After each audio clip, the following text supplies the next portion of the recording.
반갑습니다. 저는 좀 전에 나왔던 촘스키 교수님과의 특별 대담을 또 함께 했었고요. 또 오늘 주제 세션에 사회를 맡게 된 한국예술종합학회 이동현 교수라고 합니다. 반갑습니다.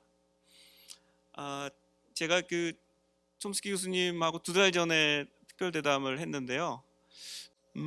제가 두 가지를 좀 느꼈습니다. 하나는 이 코로나19 팬데믹 상황이라는 것이 단순히 그냥 보건의료나 이런 전염병의 문제가 아니라 자본주의 위기의 문제이고 또 글로벌 사회에서의 헤게모니 싸움의 문제이기도 하고 또 글로벌 자본주의를 막강하게 받쳐주고 있는 자본가들에 대한 어떤 경고, 그리고 또 그에 대한 싸움과 투쟁의 과정을 또 암시하고 있다고 생각도 들고요. 또 다른 한편으로는 이 팬데믹 상황이라고 하는 것들이 인류 전체의 이 지구의 재앙으로 이제 경고될 수 있는, 그리고 또 이것이 19세기 제국주의 이래로 그동안 오랫동안 패권을 가졌던 유럽과 미국 헤게모니가 이제는 조금 위기를 맞은 것뿐만 아니라 다른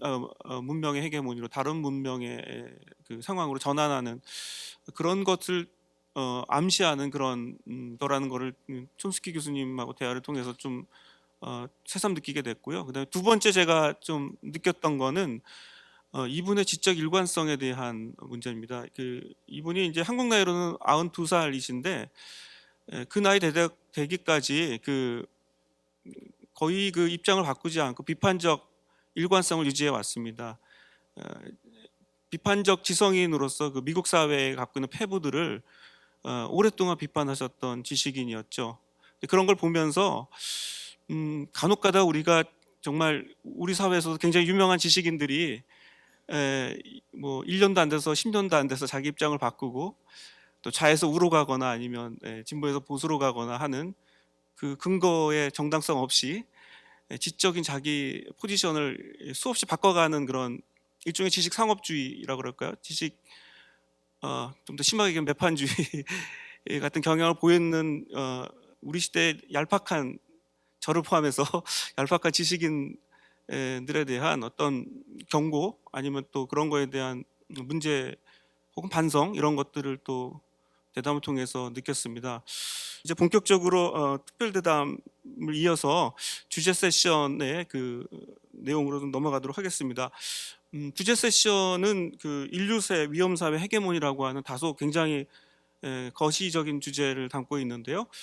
아까 말씀드렸다시피 팬데믹 상황이라고 하는 것들이 이런 세 가지 키워드와 무관하지 않기 때문에 오늘 상당히 헤비한 주제이긴 하지만 우리가 꼭 다룰 수밖에 없는 주제가 아닌가 생각합니다. 인류세 위험사회 헤게모니라고 하는 주제를 가지고 세 분의 발제자를 모시게 됐는데요. 먼저 첫 번째 발제자로 홍기빈 선생님을 모셨습니다. 이 홍기빈 선생님은 재단법인 글로벌 정치경제연구소 소장과 협동조합 칼폴라니 사회경제연구소 소장을 역임하셨고요. 서울대 경제학과 외교학과 대학원을 졸업하셨습니다. 캐나다 요크대학교 정치경제학 박사과정을 수료하셨고요. 저서로는 살림살이 경제학을 위하여, 비그포르스, 잠정적 유토피아와 복지국가 등 많은 저수를 지금 계속 쓰고 계시고요. 이 홍기빈 선생님 지금 현재는 전환사회연구소 공동대표로 계십니다. 평소에 저도 홍기빈 선생님의 글과 칼럼을 많이 읽었는데요. 오늘 좋은 강의를 해주실 거라고 생각합니다. 먼저 홍기빈 선생님을 모시고 코로나19 사태와 사회경제 정책의 전환이라는 주제로 발제를 듣도록 하겠습니다. 홍기빈 선생님 앞으로 모시겠습니다. 네, 반갑습니다. 홍기빈이라고 합니다. 오늘 제가 말씀드릴 주제가 아주 큽니다. 문명의 전환인데요. 그래서 제가 자료집에 낸 글은 구체적인 어떤 사회경제 정책의 전환이라든가 패러다임에 대한 제언들입니다만, 제게 주어진 이 20분이라는 짧은 시간 동안에 이걸 요약하거나 반복할 생각은 없습니다. 큰 틀에서 이게 어떤 생각에 기초하고 있는지에 대해서 제가 20분 동안 말씀을 드리고자 합니다. 오늘 제가 얘기를 드리고자 하는 데서 어떤 참조점이 되는 사상가가 있는데, 칼폴란이라고 하는 사람이 있었습니다. 20세기 중반에 살았었던 헝가리 출신의 아주 위대한 경제사상가인데요.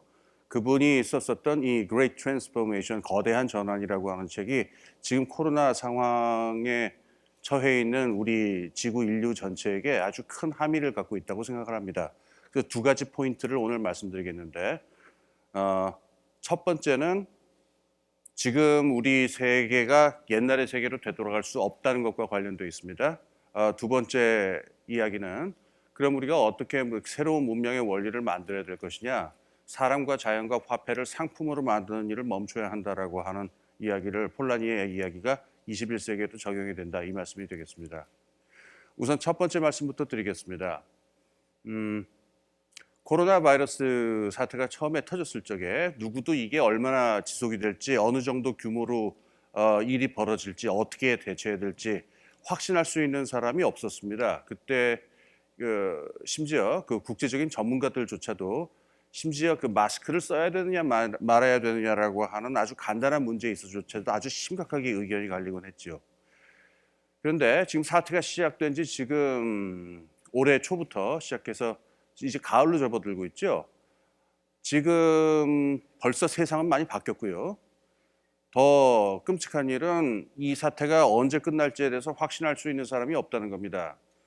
우리가 공상과학 영화를 보면은 보통 이런 일이 벌어지면 나중에 백신이 개발이 되거나 어떤 치료제가 개발이 돼서 아주 극적으로 한순간에 마무리되는 이런 것들을 볼 수가 있습니다만은, 지금 시간이 없어서 제가 길게 설명드릴 수는 없겠습니다만은, 설령 백신이 개발이 된다고 하더라도 그게 극적인 치료, 극적인 어떤 사태의 해결책이 되기는 힘들다라고 하는 것이 중론입니다. 그래서 지난 8월 초에 그 네이처라고 하는 학술지에서 그 과학자들에게 설문조사를 한 바로 도대체 이게 언제쯤 갈 것 같으냐, 이거에 대해서 물론 어떻게들 생각하십니까라고 설문지를 돌린 적이 있었는데 2025년쯤으로 대답한 과학자들이 굉장히 많았습니다. 저도 모릅니다. 이게 진짜로 2025년이 될지 23년이 될지, 그리고 중간에 어떤 경로를 밟아서 이 사태가 진행이 될지는 모르겠습니다만, 분명한 것 하나는 아무 일도 없었던 것처럼 옛날의 세상으로 되돌아갈 수는 없다는 겁니다. 그런데 비극은 언제 시작이 되냐면은, 이러한 어떤 요새 쓰이는 말로 한국에서 쓰이는 그 속어로 현타라고 하죠. 현실 파악의 타임이 제대로 오질 않고 계속 그 이전의 세계, 2019년의 세계로 되돌아갈 수 있다라고 하는 믿음을 아직도 버리지 않고 있는 사람들이 너무 많고, 이 사회 전체가, 문명 전체가 변화해야 된다라고 하는 그 어떤 필요와 요구를 이렇게 자꾸 이렇게 거부하려고 하는 마음이 굉장히 강합니다. 칼 폴라니의 저서인 거대한 전환 2장에 보면은 그 이야기가 1920년대에 벌어졌던 그 얘기가 아주 극적으로 나오는데 지금 세대와 너무 비슷합니다. 참고로 그 2장의 제목은 보수적이었던 20년대 그리고 혁명적이었던 30년대라고 하는 부분인데요. 1차 대전이 끝난 이후에 유럽인들, 그리고 미국을 포함한 이 주요 산업국의 그 지도자들, 정치 경제 지도자들이 19세기의 세계, 즉 1차 대전 이전의 세계로 되돌아갈 수 있다는 환상에 얼마나 깊게 찌들어 있었는가를 갖다가 절절히 이야기하는 부분입니다. 이거는 칼 폴라니뿐만이 아니었습니다. 그 존 메이너드 케인즈, 그 유명한 경제학자죠. 이 사람도 세상에 자기 이름을 알리게 된 계기가 평화의 경제적 귀결이라고 하는 책.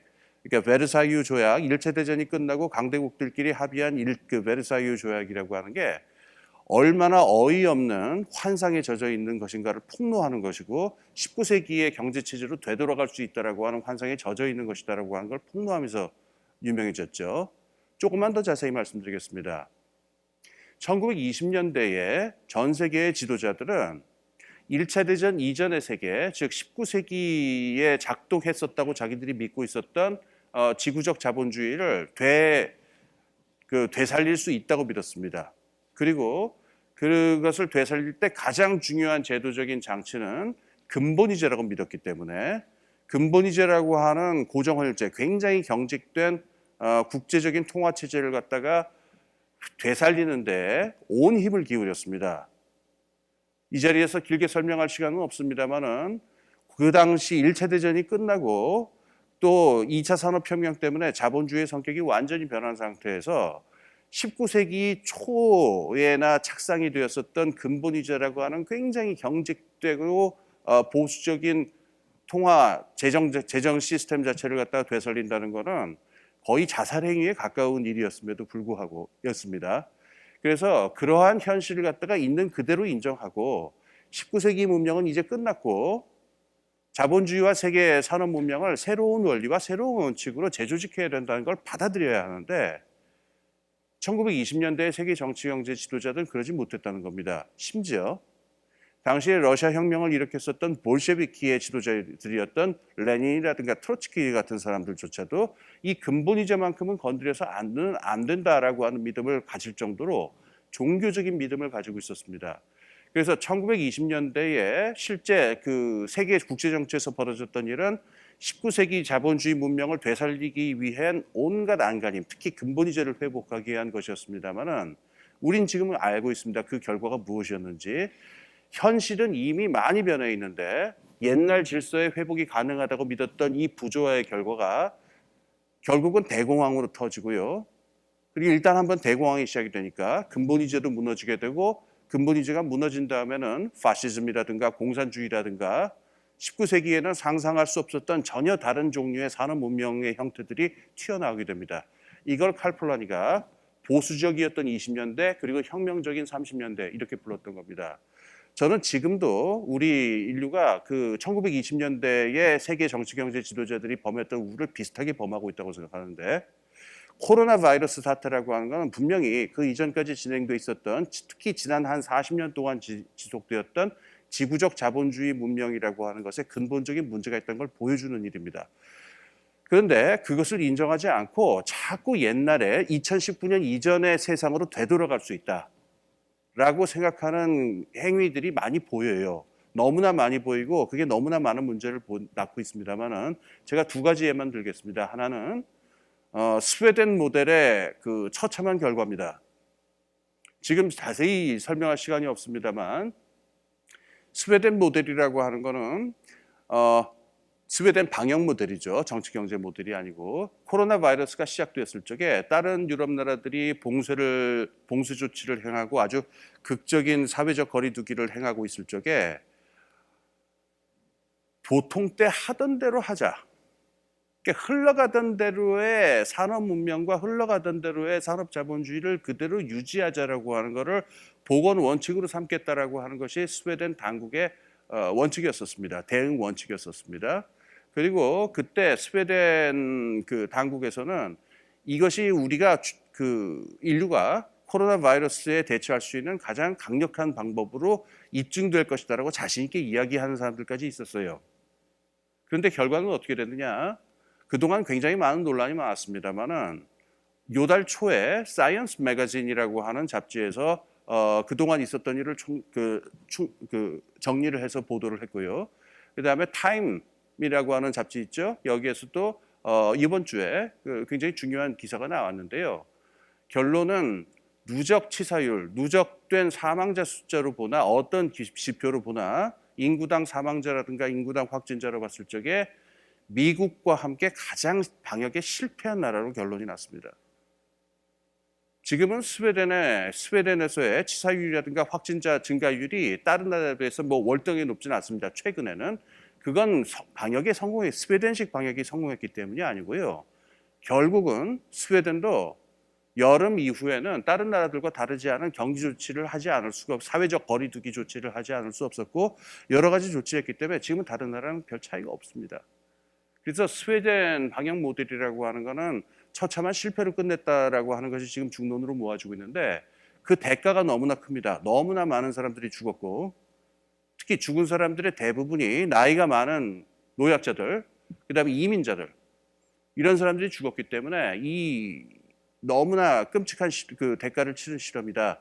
그래서 스웨덴에서 지금 국가 차원에서 그 수사가 이루어지고 있는 걸 그 내년 총선까지를 두고 수사가 이루어지고 있습니다. 두 번째 예는 지금 우리나라 정부에서 취하려고 하는 조치인데요. 재정 준칙을 정하겠다. 그래서 재정 적자가 일정 폭을 넘지 않도록 만들겠다라고 하는 2019년도 아닙니다. 2008년 세계 경제 위기 이전에나 통할 아주 신자유주의적인 재정 준칙을 아직도 그대로 신봉하고 있는 모습인데요. 이건 또 참 시대와 어긋납니다. 한때 신자유주의적인 정치 경제 질서의 그 어떤 그 수호자 같은 역할을 했었던 IMF하고 세계은행이 있죠.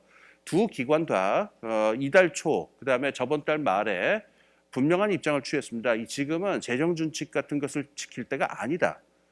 그래서 그 파이낸셜 타임스의 표현에 따르면은 재정 행동주의다라고 하는 표현이 나올 정도로 굉장히 적극적이고 팽창적인 재정을 두려워하지 말고 해야 된다라고 하는 게 지금 공식적인 입장입니다.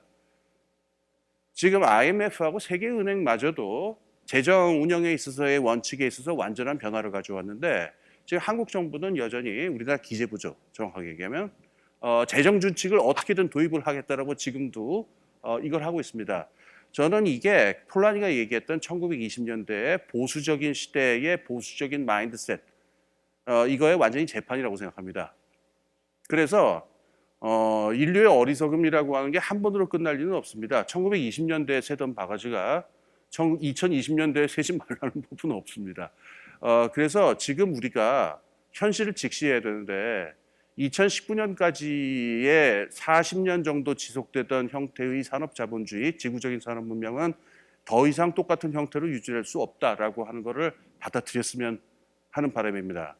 자, 두 번째 문제에 대해서 말씀을 드리겠습니다. 그럼 어떤 방향으로 우리가 문명을 재구성해야 되느냐? 여기에 대해서 지금 남은 시간 한 8분 정도 시간에 무슨 긴 자세한 보관을 말씀드릴 수는 없습니다. 그런데 원칙 하나만 짚고 넘어갈 텐데 다시 한번 칼 폴라니 이야기를 하겠습니다. 칼 폴라니는 19세기 산업 문명의 가장 치명적인 문제로 절대로 상품화하지 말아야 될 세 가지, 인간과 자연과 화폐라고 하는 세 가지의 요소를 상품으로 만들었기 때문에 그 문명 자체가 불안정할 수밖에 없었다라고 하는 그 진단을 했습니다. 저는 그건 지금 2020년에도 마찬가지라고 생각하고 코로나 바이러스도 그것의 귀결이다라고 저는 그렇게 믿는데요. 인간과 자연과 화폐는요, 살아있는 존재들입니다. 그리고 서로 관계를 맺고 이 세 가지가 서로 유기적인 관계를 맺고 있고 그 유기적인 관계 안에서만 자기가 생명체로서의 의미와 활동의 존재를 파악할 수 있는 그런 종류의 실체들입니다. 그런데 상품으로 만든다는 것은 어떻게 되느냐? 인간과 자연과 화폐가 맺고 있는 이 유기적인 관계를 파괴한 다음에 그 각각의 단위들을 끄집어내 가지고 그걸 상품으로 만듭니다. 그 과정에서 인간과 자연과 화폐는 죽은 시체가 됩니다. 비유를 들자면은 물고기가 물속에 있다고 한다면은 그 물속에 있는 플랑크톤과 물의 흐름과 그다음에 수초의 흐름과 하나 돼서 유기체로 하나로 있지만은 그걸 뜰채로 떠나 가지고 물고기를 밖에 생선 그 시장 좌판에 올려놓으면은 죽어 있는 생선이 돼버리죠. 상품으로 만든다는 것은 죽은 존재로 만든다는 걸 뜻하는데요. 죽은 존재로 만든 다음에 이 자본주의의 원리는 그렇습니다. 투자한 사람이 그 상품으로 거기 시장 좌판에 나 있는 인간과 자연과 화폐를 상품으로 구입해가지고 투자한 사람이 원하는 입맛대로 재배열합니다. 그러면 그 투자하는 사람의 입맛이라고 하는 건 뭐냐? 말할 것도 없습니다. 그 리턴이죠. 수익의 극대화라고 하는 원칙으로 인간과 자연과 화폐를 재조직하는 것이 현대산업 문명의 원리이죠. 저는 지금 우리가 인류가 처해 있는 가장 큰 두 가지 위기가 있죠. 하나는 생태 위기고 두 번째는 인간 사회의 불평등인데요. 저는 이 두 가지가 쌍생아라고 생각합니다. 쌍둥이라고 생각하고 우연적으로 나타난 게 아니라고 생각합니다. 왜냐? 인간하고 자연하고 화폐를 시체로 만들어서 지금 말한 것 같은 원리로 재조직하는 과정이라고 하면요. 자본하고 에너지가 무한히 들어가게 됩니다. 생각해 보세요. 죽어있는 인간, 죽어있는 물질, 그다음에 죽어있는 화폐와 기호라고 하는 것을 갖다가 입맛대로 자본가의 입맛대로 살아 움직이는 것으로 다시 재조직하기 위해서는 전기든 화석 에너지든 있는 대로 쏟아 붓는 수밖에 없고 그다음에 화폐라고 하는 인센티브로 사람을 움직일 수 있는 유일한 인센티브는 이제는 화폐밖에 없죠. 더 많은 보수라고 하는 것. 그래서 한없이 많은 돈이 들어가고 한없이 많은 에너지가 들어가게 되는데 이 화폐는 절대로 균등하게 분배되지 않습니다. 그래서 심각한 사회적 불평등이 나타나게 되고요. 끊임없는 에너지의 투입은 다시 끊임없는 물질의 흐름을 만들어내기 때문에 이 에너지와 물질의 흐름, 물론 이건 정보의 흐름하고 다 있습니다만은 이것이 결합돼서 지금 생태위기를 만들고 있습니다. 이게 제가 지난 40년 동안의 자본주의라고 아까 제가 부른 것의 가장 근본 원리입니다. 이게 그전하고 다른 점이 있다면, 그전 200년 동안의 산업자본주의와 다른 점이 있다면은 지금 말한 것 같은 인간과 자연을 화폐를 상품으로 만들어서 시체로 만들어서 재조직하는 과정이 그 규모와 공간적, 시간적 규모가 비교도 할 수 없을 만큼 크게 벌어졌다는 차이가 있을 뿐입니다. 그럼 지금 여기서부터는 우리가 어떻게 해야 되겠느냐? 아까 폴라니가 했었던 이야기를 갖다가 되새겨 봅시다. 사람과 자연과 화폐는 원래 상품이 아닙니다. 그리고 사람과 화폐와 자연은 상품의 관계로 서로 만나서는 안 되고 사회적 관계로서 만나야 합니다. 그리고 그 사회를 조직하는 데는 아주 보수적이고 억압적인 사회도 있을 수 있고 아주 평등하고 민주적인 사회도 있을 수가 있겠죠. 이 사회는 그냥 막연한 사회를 말하는 게 아니고요. 모든 사람들의 자유와 평등과 도덕적 가치가 보장될 수 있는 방식으로 다시 인간과 자연과 화폐가 만나는 방식으로 문명을 재조직해야 합니다. 이거를 갖다가 이렇게 선언적으로만 말할 일은 아니고요. 이걸 실제로 우리가 실행을 하기 위해서는 굉장히 많은 구체적인 제도적 개혁이 필요합니다. 우선 지금 우리가 현대 경제학에서 사용하고 있는 내셔널 어카운트, 그러니까는 국민 계정이죠. 국민 소득을 계산하는 이 국민 계정, 화폐 가격의 산적 기반해서 인간과 자연을 갖다가 가격을 매기는 이걸 넘어서서 사회적 생태적 회계라고 하는 것을 만들어서 어떤 행동이, 어떤 존재가 인간 사회와 자연 생태의 안녕에 있어서 얼마나 좋은 삶을 가져오는데 기여하는가를 따로 평가할 수 있는 대안적 회계 체제를 만들어야 하고요.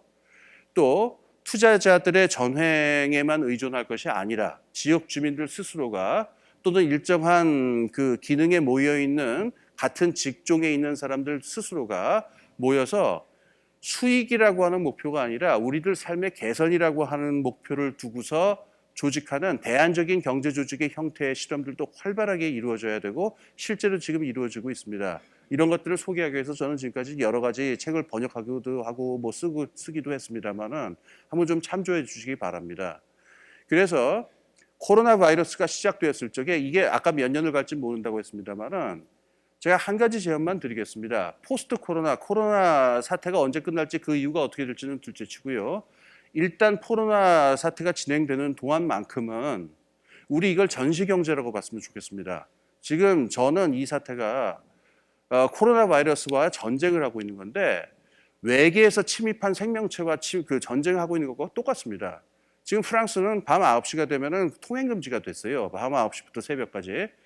프랑스 시민들하고 그 인터뷰를 해보면은 지금 2차 대전 때 전시 상황하고 똑같다라고 지금 느낀다라고 이야기를 합니다. 사실 그렇습니다. 그렇다면 이런 지구적인 차원에서의 전시 상황이라고 한다면은 우리가 쥐어야 될 원칙은 2019년까지의 하던 대로의 자본주의를 그대로 어떻게든 되돌리겠다는 생각을 과감하게 떨쳐버리고 새로운 형태의 산업 문명으로 조금씩 나아갈 수 있도록 노력해야 됩니다. 저는 그때 요 코로나 기간 동안만큼은 우리 이 원칙으로 산업 문명을 운영했으면 좋겠는 제가 개인적으로 믿는 원칙이 하나 있어요. 누구도 다른 누구를 버리지 않는다라고 하는 명제입니다. 지금 코로나 바이러스 때문에 가장 취약하고 가장 힘든 사람들의 삶부터 먼저 무너지고 있고 이 사람들의 삶이 무너지면서 온갖 음모 이론과 아주 위험한 종류의 극단주의적인 행동들이 나타나면서 민주주의까지 위협을 당하고 있는데요. 이걸 넘어서기 위해서 우리가 사회 전체를 안전하게 지켜내기 위해서 지금 우리가 지켰으면 하는 원칙으로 누구도 다른 누구를 버리지 않는다. 최소한 몇 년 동안만큼은 이 원칙으로 산업 문명을 전환했으면 좋겠습니다. 예, 제 말씀 드려주셔서 감사합니다. 네, 고맙습니다. 홍기빈 선생님께서 20분간 얘기하기엔 너무나 이제 좀 짧은 시간이 아닌가 싶고요. 특히 선생님께서 이제 그 발제 후반부에 그 대안으로 제시하셨던 부분들에 대해서는 이따 또 그 질의 시간이 있습니다. 질의 응답 시간에 좀 더 제가 더 구체적으로 좀 여쭤보도록 하겠습니다. 이제 두 번째 발제로 넘어가겠습니다. 두 번째 발제는 경희대학교 비교문화연구소 김재인 교수님의 발제이신데요. 먼저 김재인 교수님을 잠깐 소개해드리도록 하겠습니다. 서울대학교 미학과를 졸업하셨고요. 대학원에서 철학과 박사 학위를 받으셨습니다. 서울대, 경희대, 한예종 등에서 철학과 미학에 아주 좋은 강의를 지금 하고 계시고요. 특히 이제 과학기술 철학이나 미학, 정치 철학을 같이 연구하면서 굉장히 폭넓은 사유 체계를 가지고 또 상당히 이 사회의 깊은 이 시각을 드러낼 수 있는 다양한 이야기들을 또 해주시고 계십니다. 특히 또 최근에 기술 철학과 기술과학과 관련된 기술문화 관련된 글도 많이 쓰신 걸로 알고 있습니다. 또 저서로는 뉴노멀 시대의 철학, 대전환의 시대를 구축할 사상적 토대, 생각의 싸움, 인류의 진보를 이끈 15가지 철학의 멋진 장면 등등의 또 많은 책을 쓰셨고요. 오늘 또 두 번째 발제도 되게 기대가 됩니다. 김재인 교수님의 발제 제목은 공동주의를 향해 기후위기, 감염병 대유행, 인공지능 등 삼중 위기에 앞서 행성적 거버넌스를 모색하다라는 부제가 아주 상당히 긴데요. 예, 아주 멋진 강의가 기대됩니다. 예, 김재인 선생님 모시도록 하겠습니다. 네, 안녕하십니까. 광주 시민 여러분, 그리고 전 세계 시민 여러분. 저는 경희대학교 비교문화연구소 김재인입니다. 제가 이 광주에서 오늘 공동주의라는 제 아이디어를 발표하게 돼서 굉장히 영광입니다. 우리가 40년 전을 돌아보면 크게 두 가지 기억할 만한 사건이 있었다고 생각합니다.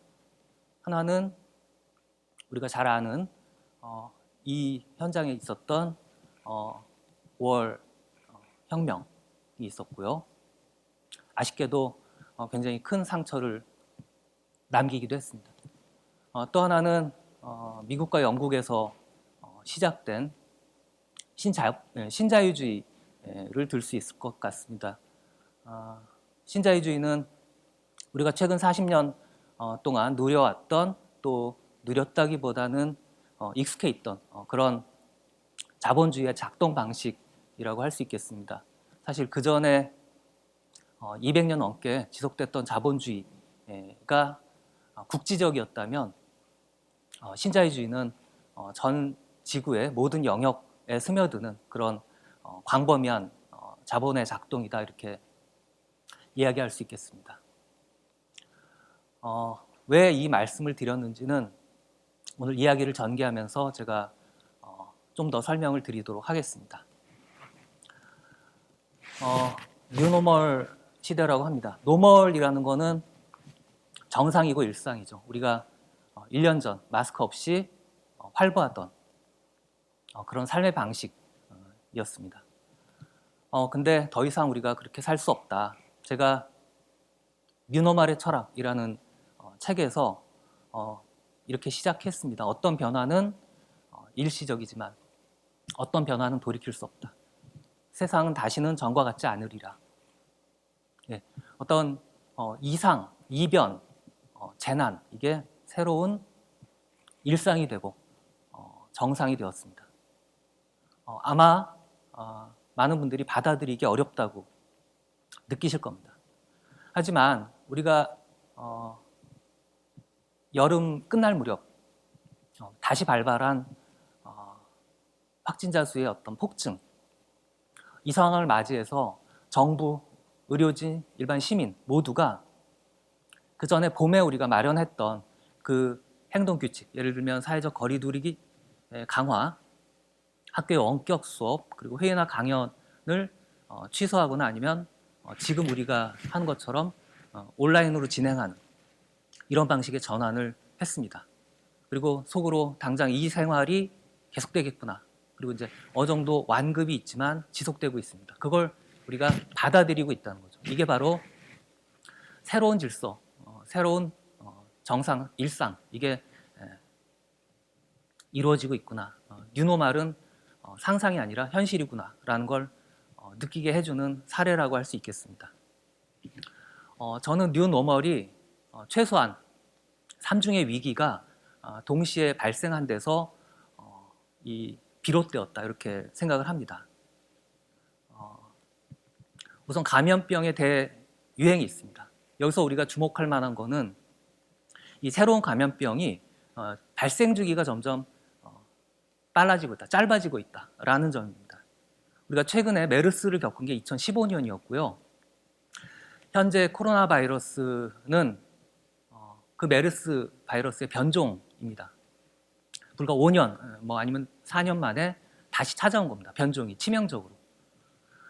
그리고 다 아시다시피 지금 전 세계 사망자는 100만 명이 넘었습니다. 그리고 언제 종식될지 아무도 모릅니다.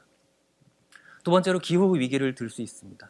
기후 위기는 예전에는 지구 온난화 이렇게 불렸고요. 그 다음에 기후 변화 이렇게 불렸지만 학자들이 그 용어만으로는 일반 시민들이 각성하기 어렵다라는 느낌에서 이제 기후 위기란 말을 쓰기 시작했습니다. 저는 기후 재난이다 이렇게 부르고도 싶은데요. 올해 우리 유례없던 어떤 폭우의 긴 연속, 여기도 이제 항상 등장했던 용어 기상 관측 이래, 그러니까 처음 있는 이변입니다. 그러나 내년 후년 우리가 안심할 수 없습니다. 빙하가 녹는 거 이거 많이 보셨을 거고요. 캘리포니아 지역의 산불, 이것도 우리가 잊을 수가 없습니다. 올 초에는 호주 전역에 어떤 들불이 있었죠. 대화재. 이런 다양한 변화들, 그리고 올해 콜로라도에서 하루 사이에 기온이 영하 33.8도에서 영하 2.5도로 급강하하는 이런 기상 재난이 있었습니다. 텐트 치고 머물던 사람들이 추워서 다음날 아침에 몸이 꽁꽁 얼 정도였던 거죠. 이런 변화들이 지금 빈번하게 새로운 일상으로서 뉴노멀로서 일어나고 있다. 세 번째는 제가 인공지능 연구를 좀 했는데요. 인공지능은 굉장히 스마트하고 유용한 도구지만 다른 한편으로 이게 악용될 경우에는 굉장히 큰 문제를 야기할 수 있습니다. 제가 준비한 화면에 보시는 거는 채팅 형태로, 그러니까 트위터죠, 이 경우에 대화를 주고받는, 그리고 그러면서 학습하는 인공지능이었습니다. 근데 마이크로소프트가 이 인공지능을 출시하자마자 극우 세력들이 달려들어서 나쁜 말들을 주입했습니다. 얘기를 자꾸 건 거죠. 그러자 이 테이라는 인공지능 챗봇이 홀로코스트는 없었다, 히틀러가 옳다, 유대인을 증오한다 등등의 말을 내뱉기 시작했습니다. 그래서 마이크로소프트는 출시한 지 15시간 만에 서비스를 접었습니다. 이 굉장히 상징적인 사건인데요. 인공지능이 이처럼 작동할 때 우리가 인공지능을 그냥 신뢰하고 중립적이고 공정하다 이렇게 믿고 쓰면 이런 사태가 발생할 수 있고 더욱이 감시와 통제에 이용될 수 있습니다. 그리고 차별을 강화할 수도 있어요.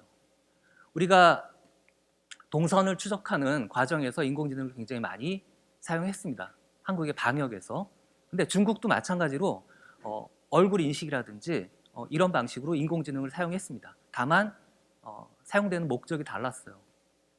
중국은 말하자면 반체제 인사들을 색출하는데 안면인식 기술을 활용한 거죠. 이처럼 인공지능이 그 자체가 나쁘다는 게 아니라 잘못 사용됐을 때 초래할 수 있는 굉장한 위험들이 있습니다. 그리고 다소 의견의 차이는 있지만 인간의 일자리, 일거리들이 인공지능과 인공지능 로봇에 의해 엄청난 속도로 대체되고 있고, 특히 지금 코로나19를 맞이하여 이 비대면, 비접촉 상황에서 더 빠른 속도로 인간을 밀어내고 있습니다. 그리고 인간의 정체성마저 의심받고 있는 그런 상황이라고 할 수 있습니다. 이 모든 원인은 저는 자본주의적 지구화 또는 세계 자본주의의 완성이라는 사건에서 찾을 수 있다고 보는데요. 이게 바로 제가 지난 40년 동안 진행되었던 신자유주의의 흐름하고 이제 맞물려 있다, 이렇게 생각하는 지점입니다. 말하자면 인간이 단순한 호기심 때문이 아니라 자본의 이윤 증가라는 동기 때문에 지구 곳곳에 인간의 손길이 닿지 않은 곳이 한 곳도 없어졌다라는 거죠. 많이 아시겠지만 감염병 같은 경우에는 원래 특정 지역의 풍토병이었던 것이 사람이 돈 좀 벌어보자라고 들쑤시고 다니다가 묻어서 나온, 그리고 자본주의가 작동하는 인적 물적 정보망을 타고 전 세계로 순식간에 퍼져나간 사태다, 이렇게 이해할 수 있습니다.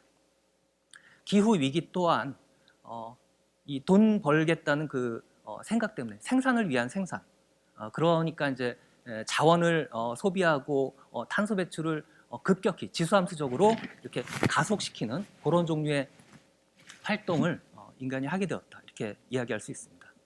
그다음에 인공지능 같은 경우에도 이게 자본주의적으로 이용될 때 특정 몇몇 안 되는 글로벌 대기업에게는 엄청난 이윤을 가져다 주지만 나머지 대부분의 사람들에게는 빈부격차, 그러니까 빈곤을 가져다 준다, 이렇게 이야기할 수 있다는 거죠.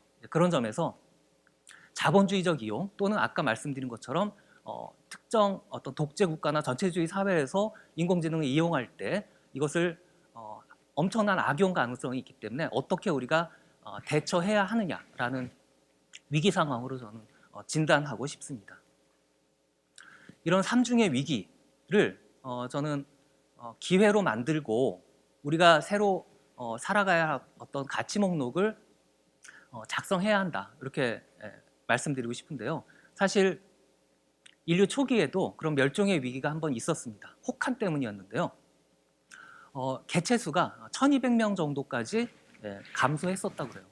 말하자면 우리는 지구상에 살고 있는 지금 75억 명의 인간은 그 1200명의 후손이다, 이렇게 얘기할 수 있는데, 그 당시에 조건을 생각해 보면 협력, 이게 살아남기 위해서 필수적이었다라는 걸 알 수 있습니다. 그리고 또 하나의 위기가 닥쳤습니다. 특히 코로나19 같은 경우에는 우리에게 그 위기의 어떤 실체를 좀 더 극명하게 보여주었다, 이렇게 말씀드리고 싶습니다. 이 위기는 사실 인간의 위기이지 지구의 위기는 아닙니다. 지구는 훨씬 더 험난한 과정을 거치기도 했었거든요.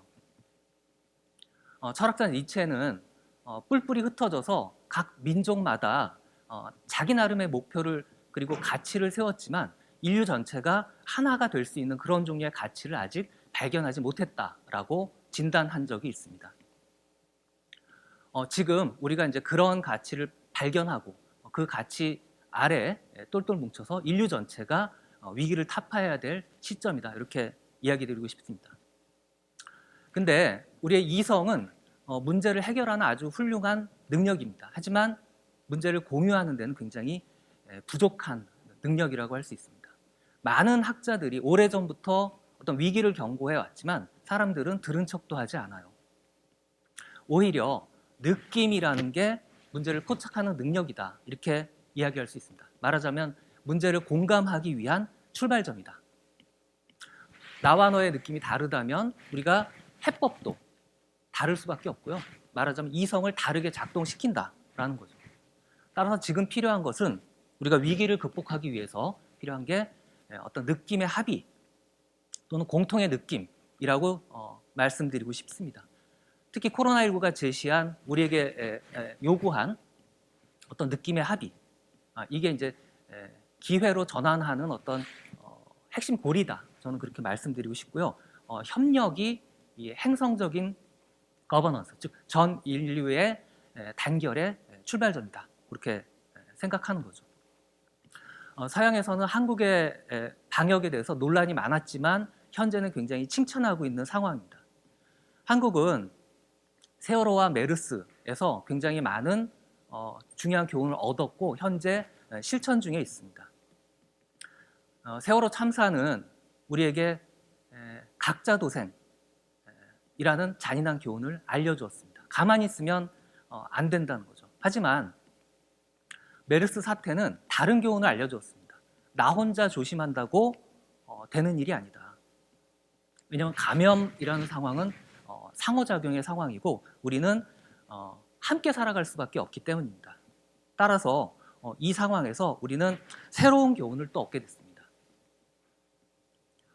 결국 우리는 이런 감염병 상황에서는 그 특성상 돌고 돌아 나를 지키고 너를 지키는 일이 하나인 일이 되었다. 모두가 안전하지 않으면 결국은 감염병이 끝난 게 아니다라는 걸 확인하게 되었습니다. 이 상황에서 우리는 협력과 연대가 그저 바람직한 이상에 불과한 게 아니라 그동안은 바람직하지만 뭐 되겠어? 우리가 이야기했던 그 대목이죠. 그게 아니라 필수라는 것을 깨닫게 되었습니다. 바로 코로나 앞에서의 놀라움과 공포, 이것이 우리에게 어떤 종류의 느낌의 합의 또는 공통의 느낌을 만들었다는 거죠. 이와 관련해서 데이비드 휴움이라는 철학자의 교훈을 우리가 얻을 수 있는데요. 어떤 그런 종류의 느낌 속에서 우리는 공동의 행동을 이끌어낼 수 있다라는 겁니다. 배노를 젓는 두 사람이 서로 약속한 적이 없더라도 서로 일치 또는 묵계에 의해 배 젓는 일을 한다. 즉 배가 난파되지 않기 위해서 어떤 종류의 행동의 일치를 끌어낼 수 있다는 겁니다. 현대 철학자 질 둘루즈는 그 휴메의 논의를 이어받아서 우리가 어떻게 이건 아니다의 방식이 아니라 이렇게 해야 된다, 이리로 가야 한다라는 방식의 돌파구를 만들지 고민했습니다. 서양에서는 근대가 형성된 한 200~300년에 이르는 기간 동안 뭔가 정부라는 건 사실 왕, 뭐 교황, 제후 이런 것들이었는데요. 그로부터 도망가는 거, 시키는 걸 하지 않는 거, 이걸 자유라고 생각했습니다. 일방적으로 군림하는 권력이었죠. 그러니까 마스크를 벗을 자유라는 이상한 용어까지 나오게 되었습니다. 하지만 그게 아니라 정부라는 것도 우리가 직접 만드는, 구성하는 그런 성격을 갖고 있고 일종의 국민이 낳은 정부, 영어로 셀프 거버넌스, 이런 방식으로 이해해야 되지 않겠느냐라는 생각을 할 수 있습니다. 특히 한국이 그동안 보여주었던, 물론 미진한 것도 많습니다. 그런 상대적으로 굉장히 잘 해냈던 그런 상황을 모델로 삼는 게 필요하다. 옆집 불구경, 강 건너 불구경이 아니라 옆집에 불이 났기 때문에 같이 불을 꺼야 한다. 우리는 한 배를 탄 어떤 공동 운명체다라는 걸 깨달아야 되고요. 한 사람이 반칙을 하더라도 모두가 위험할 수 있기 때문에 그 사람이 반칙하지 않도록 선제적으로 대응할 필요가 있습니다. 외국인, 이주민, 난민에게까지 마스크를 주는 건 그 사람들을 우리가 지켜야 우리가 같이 안전할 수 있다는 어떤 공통의 느낌의 합의 때문에 라고 할 수 있습니다. 이런 상황에선 결국 과거에 추상적으로 생각되었던 협력과 연대, 상호 신뢰와 투명성, 이거 말고는 다른 방법이 없다. 이게 이제 우리가 도달할 수 있는 결론입니다. 자, 이거는 우리가 위기를 기회로 삼는 급변의 시기, 이고 한 체제가 다른 체제로 변환할 수 있는 그런 시점이라고 우리가 생각해야 한다라고 저는 생각하고요. 어떻게 이제 좋은 방향으로 이끄느냐가 이제 관건이라고 할 수 있습니다. 자, 더 이상 각자 도생은 불가능합니다. 이 코로나 바이러스는 인류에게 새로운 규범을 강요하고 있습니다. 인간은 뉴노멀을 거부할 수 없습니다. 이런 상황에서 사회 취약 지점들이 다 드러났고요.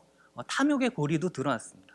하지만 취약한 지점을 그대로 내버려두면 사회는 더 위태로워지고 탐욕의 고리를 그대로 내버려두면 협력과 연대를 방해할 수밖에 없습니다.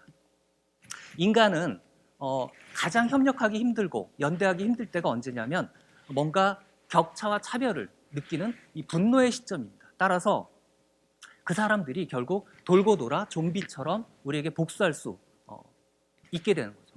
결국 아무도 안전할 수 없게 된다는 겁니다. 따라서 제가 공동주의라는 말로 주장하고 싶은 건 무엇을 얼마나 어떻게 공동으로 또는 공통으로 나누어야 할까를 고민해야 된다는 겁니다. 얼마를 기본적인 것으로 공유해야 모두가 안전할 수 있을까? 즉 부자는 얼마나 지불할 수 있고 빈자는, 가난한 사람은 얼마나 받아야 만족할 수 있을까? 이런 것들이 이제 새로운 규범을 창출하는데 어떤 질문의 출발점이 되어야 한다라는 거예요. 자발적 동의를, 자발적 협력과 연대를 이끌어내야 된다는 겁니다. 코로나 바이러스 이후에 가격으로 뭔가를 매기는, 가치를 매기는 시장은 실패했습니다. 돈으로 환산될 수 없는 수많은 것들이 드러났고요.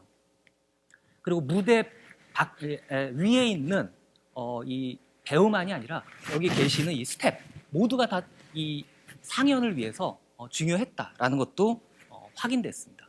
따라서 배려하지 않으면 안 되는 거죠. 우리가 서구가 지금 200년 남짓 이렇게 또는 300년 가까이 지탱해 왔던 그 가치와 어떤 제도 이런 것들은 더 이상 의미 없게 됐습니다. 우리는 우리의 방식으로 새로운 규범을 만들어야 됩니다.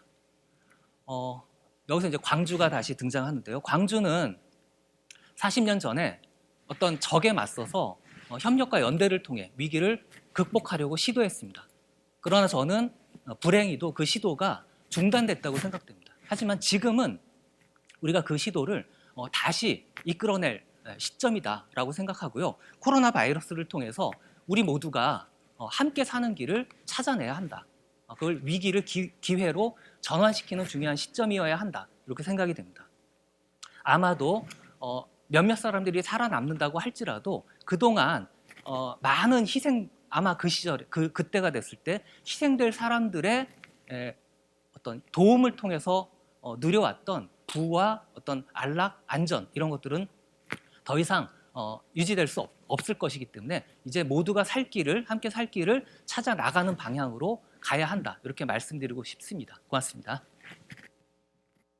김재인 교수님 발제 감사드립니다. 특히 그 느낌의 합의라는 개념하고 또 공동주의라고 하는 개념이 좀 새로운 그리고 또 신선한 느낌으로 다가오는데요. 이 얘기도 이따 그 종합 토론 시간에 이 세션 주제 세션의 그 토론 시간에 좀 더 제가 자세히 물어보도록 하겠습니다. 자, 이제 마지막 세 번째 주제 세션 세 번째 발제자는 정경훈 교수님이십니다. 전남대학교 문화전문대학원에 재직하고 계시고요. 전남대학교 문학 박사를 하셨고 현재 아시아 문화중심도시 조성위원회 위원이자 문화도시 심의위원으로 계십니다. 저서 및 논문으로는 공동체의 경계 그리고 구슬로 엮은 광주 여성의 삶과 5.18 특히 제가 이 정경훈 선생님을 알게 된 것도 요 구슬체록 광주 여성에 대한 구슬체록으로 제가 알게 됐었는데요. 오늘 그 정경훈 선생님의 발제는 그 도시에 관한 새로운 상상이라는 주제입니다.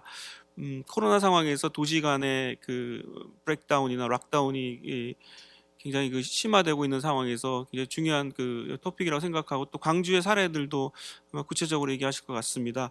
자, 그럼 정경훈 교수님 발제 부탁드리겠습니다. 안녕하십니까. 전남대학교 정경훈입니다.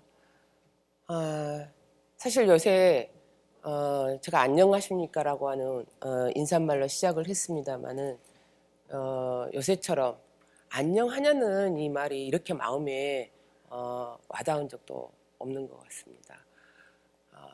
제가 이 발제를 위한 원고를 제출을 했었던 당시가 8월 말 2달 정도가 지났는데요. 8월 말에 전 세계 확진자 수가 제 기억으로는 2,300만 명, 사망자 수가 한 80만 명을 넘어서고 있었는데 지금 2달이 채 안 된 상황에서 오늘을 아마 기점으로 해서 4천만 명을 넘어서고 있을 것으로 생각이 됩니다. 그리고 사망자는 이미 110만 명을 넘어선 상태입니다. 아까 홍기빈 선생님이 지금 상황이 외계인이 침공한 이 전 지구적 전이 상황이다라는 이런 표현을 쓰셨는데요. 사실 영화 같으면은 영웅들이 나와서 이 지구를 구출해야 될 이 시점에 와 있는 것 같은데 현실은 사실은 그렇지 못합니다. 결국에는 우리 스스로가 이제 영웅이 되어서 우리 자신을 어떻게 구원할 수 있을 것인지에 대해서 고민을 해보고 영웅 서사를 이제 만들어 나가야 되는 시점이 되지 않았는가 싶습니다. 이번 상황을 겪으면서 굉장히 많은 반성들, 우리 삶에 대한 반성들, 그리고 처방들이 쏟아져 나왔는데 저는 오늘 그 수많은 이야기들 중에서 우리가 지금 현재 살고 있는 도시에 관한 것을 생각을 해보고자 합니다. 지난 상반기에 외신들을 통해서 굉장히 많은 키워드들이 국내에 쏟아져 들어왔는데요. 이 키워드들 중에서 특히 저희들을 이미지적으로 굉장히 공포 속에 이렇게 그 몰고 간 그림들이 있었는데 그게 바로 락다운이라고 하는 상황이었었습니다. 각 도시, 대도시들 그렇게 사람이 많았었던 이 대도시들이 정말 전체가 다 죽은 것과 같은 이 죽음의 이미지를 만들어냈었죠. 이런 죽음의 이미지들은 코로나라고 하는 것을 아주 직접적으로 저희들이 굉장히 감각적으로 만나게 된 어떤 장면이 아닌가 싶습니다. 지금 이 키워드 뒤편에 있는 것이 사실 대구의 동성로 상황인데요. 이 대구의 동성로도 마찬가지로 저희 이제 한국 같은 경우는 도시봉쇄까지는 가지 않았었습니다만 실제로 상반기 때 이 몸살을 앓았었던 대구 같은 경우는 완전히 서구의 이 도시봉쇄의 이 버금갈 만큼의 그림들을 만들어냈었죠. 이런 상황을 겪으면서 사실은 전 세계적으로 도시에 대한 굉장히 많은 반성과 비판들이 쏟아졌었습니다. 자본주의의 욕망의 총화부터 생태계 파괴의 주범이다. 그리고 대규모 이런 감염병을 이렇게 가속화시키는 온상이다. 엄청난 비판이 쏟아져 나왔었는데요. 어떻게 해서 이 도시라고 하는 것이 문명의 요람이라고 하는 이런 찬사에서 범죄의 피의자로 이렇게 전락하게 된 것일까? 이 도표를 보시면 아시겠지만 이게 그림으로 이제 지금 현재 표시가 되어 있는데요.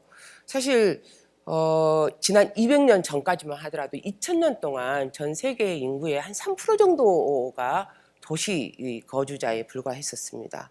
근데 2020년 현재 77억 명의 전 세계 인구 중에서 60% 정도가 지금 현재 도시에서 거주하고 있습니다. 한국 같은 경우는 벌써 81%를 넘어선 상태에서 아주 탑 클래스에 지금 위치하고 있는데요. 특히나 한국 같은 경우는 서울을 메가시티라고 하는 서울을 중심으로 해서 수도권의 지금 인구의 3분의 1이 집중되어 있는 굉장히 기형적인 상황이 지금 발생을 하고 있죠.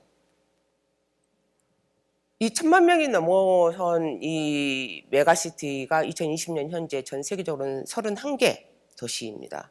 10년도 대체 되지 않아 이게 43개 정도로 지금 늘어날 것으로 예측을 하고 있습니다. 이런 수치 상황은 지금과 같은 이 감염병이 계속된다고 하면은 이 고통이 훨씬 더 심각한 방식으로 진행이 될 거라고 하는 것을 충분히 말을 해주고 있습니다. 그렇다고 해서 저희가 도시의 삶을 포기할 수도 또 이전의 삶으로 돌아갈 수도 이렇게 또 다시 살 수도 없는 상황입니다. 만약에 우리가 다시 되돌아갈 수도 없고 포기할 수도 없다고 한다면은 결국에는 해법은 하나밖에 없습니다. 우리의 삶을 전면적으로 혁신시키는 일, 이게 이제 결국에는 유일한 출구인데요. 그래서 우리가 살고 있는 이 도시, 삶의 기반이 되는 이 도시를 전혀 다른 방식으로 다시 상상하고 재구성하는 일이 필요하겠다라고 하는 것입니다.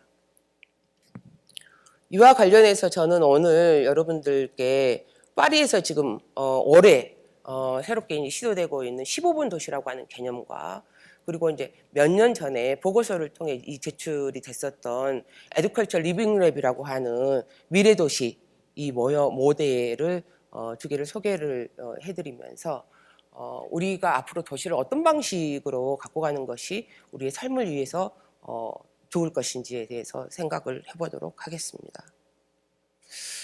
올해 상반기에 이제 유럽 소식에 좀 민감하셨던 분들이라면은 프랑스의 이 지방선거가 진행이 됐었는데요. 아주 이제 그 프랑스 파리, 특히 이 파리 시장의 이 재선이 굉장히 초미의 관심사를 끌었었습니다. 그리고 이 파리 시장의 이 재선에 도전했었던 안느 이달고 이 시장이 재선에 이제 성공을 했는데요. 여러분들이 지금 현재 자료 화면으로 보시는 굉장히 많은 지금 주요한 언어들이 쓰여져 있는데 이게 당시에 그녀가 내걸었었던 공약들입니다. 환경이나 사회혁신에 관심이 있는 분들이라면은 굉장히 깜짝 놀랄 만한 그리고 정말로 하고 싶은 이런 일들이 거의 대부분 이런 공약들로 채워져 있습니다. 그 중에서도 굉장히 눈에 띄는 것이 바로 이제 15분 도시 프로젝트라고 하는 것인데요. 이 15분 도시 프로젝트는 실제로 그녀의 다른 공약들을 총체적으로 집약시킨 하나의 도시 구조 안에다가 이것을 다른 공약들을 이제 집어넣는 방식으로 이제 진행이 되는 이런 그림들을 가지고 있죠. 여러분들 같으면 저기 첫 번째, 두 번째 이 항목을 보시면은 여러분들 같으면은 광주 시내에서 자동차로 운전을 할 때 30km로 운전을 한번 해봐라. 시내 전역을. 이에 과연 광주 시민들한테 혹은 한국 사회에서 먹혀 들어갈까? 지금 한국 사회에서 굉장히 잘 팔리고 있는 차가 SUV인데요. 디젤 차를 다 폐기를 해라. 그러면 이게 과연 한국 이 국민들에게 가능한 것일까? 근데 파리 시민들은 이렇게 살자고 사실 이제 그녀의 편을 들어주게 된 것이죠. 이 15분 도시 프로젝트라고 하는 것은 간단하게 설명을 드리면 집에서 15분 이내에 이 필요한 모든 것을 다 구축을 하는 도시 환경을 만들자라고 하는 것입니다. 집, 직장, 학교, 공원, 문화시설, 의료, 음식점 뭐 이런 모든 것들이 내가 걸어서 15분 안에 다 도달할 수 있는 정도의 도시 환경을 만들자라고 하는 것이죠. 이 아이디어를 제공한 사람이 지금 파리 일대학의 카를로스 모레노라고 하는 교수인데요. 이 모레노 교수는 15분 도시가 갖춰야 될 6가지 아주 필수적인 사회적 기능들에 대해서 주거와 같은 이런 생활 기반, 그리고 직장과 같은 이런 일거리, 그리고 교육, 여가, 그리고 의료와 같은 케어 시스템, 그리고 수요와 이 공급이 자족적인 어떤 형태들, 뭐 이런 것들을 6가지 사회적 기능으로 보고 이것을 수행할 수 있는 것이 바로 15분 도시여야 된다라고 말을 하고 있습니다. 걸어서는 아주 필수적인 것은 걸어서 15분 반경 이내에 이런 것들이 구축이 되어야 하고, 만약에 여기서 사실 이제 구할 수 없는 것들은 적어도 자전거를 타고 15분까지, 그러니까 걸어서는 한 30분 반경이죠. 이런 정도까지 안에서 자신이 원하는 모든 것들을 찾을 수 있어야 된다라고 하는 개념입니다.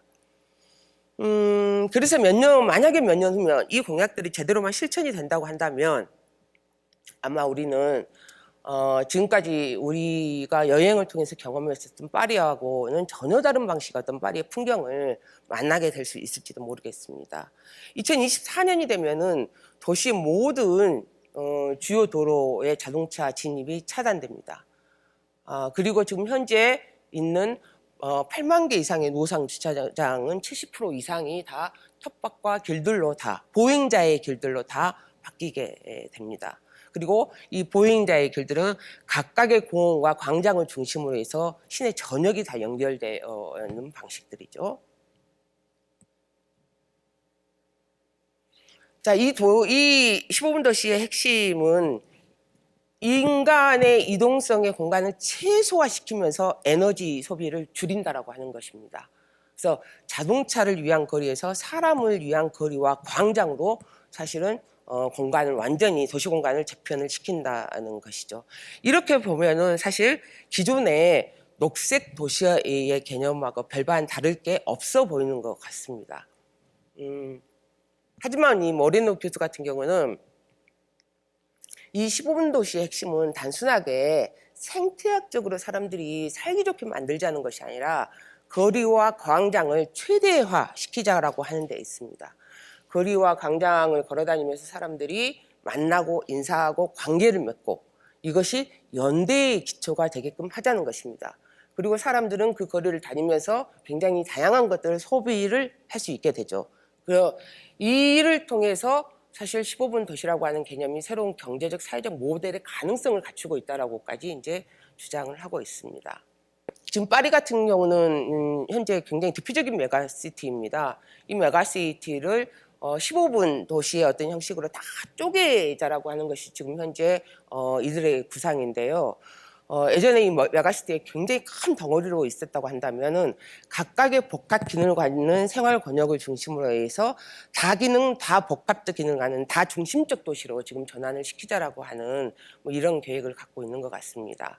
사실 이건 그렇게 새로운 개념은 아니라고 할 수가 있습니다. 왜냐하면은 덴마크나 그다음에 네덜란드 그리고 미국이나 호주 같은 데서 아주 중소규모의 도시에서 사실 5분 도시라든지 20분 도시라든지 이런 개념들로 수년 전부터 계속 지금 실험을 해오고 있는데요. 이 실험들과 결정적으로 이 15분 이 안느 이달고의 이 시도가 다른 점은 파리라고 하는 메가시티를 분할하는 이 대규모의 이 도시를 분할하는 어떤 정책들을 지금 현재 시도를 하고 있기 때문에 훨씬 더 이제 주목을 받고 있는 것 같습니다. 그리고 7월 달에 세계도시 기후정상회의에서 코비드-19 이후에 이 도시를 어떤 방식으로 재건할 것인가라고 하는 이 TF팀이 만들어졌었는데요. 여기에서 제출한 보고서에 모든 주민들은 앞으로 15분 도시에서 살아갈 것을 의제로 채택을 한 바 있습니다. 이 15분 도시에 대한 이 자료들을 제가 리뷰를 하면서 사실 2017년도에 제안된 광주 문화중심 도시 이제 관련 이제 보고서인데요. 이 보고서에서 제안된 에듀컬처럴 리빙랩이라고 하는 이 개념, 도시 개념과 아주 유사하게 닮아 있다라고 하는 생각이 들었습니다. 여러분들은 아시아 문화중심 도시 조성 사업을 이렇게 굉장히 거대한 전당을 통해서 사실 전당이라고 하는 공간을 통해서 경험을 하고 있고 일부 사람들은 전당 사업이 이 문화중심 도시 조성 사업의 전부인 것처럼 사실 인지하고 있는 것도 사실입니다. 네, 실제로 아시아 문화중심 도시 조성 사업은 광주 전역을 대상으로 해서 5개의 권역이 아주 유기적으로 돌아가게끔 문화중심 도시 조성을 위한 이런 기본적인 환경 구축을 하는데 아주 기본적인 방향이 놓여 있다라고 생각이 듭니다. 그중에 이 에듀컬처 리빙 랩이라고 하는 것은 미래 교육 문화권이라고 하는 이 보고서를 작성을 하면서 사실 이 미래 교육 문화권 보고서는 제가 이제 이 항목은 대표 집필을 맡은 적이 있습니다. 이 미래문화교육원에서 이야기를 하고 있는 에듀컬처 리빙 랩이라고 하는 것은 아주 개념은 단순합니다.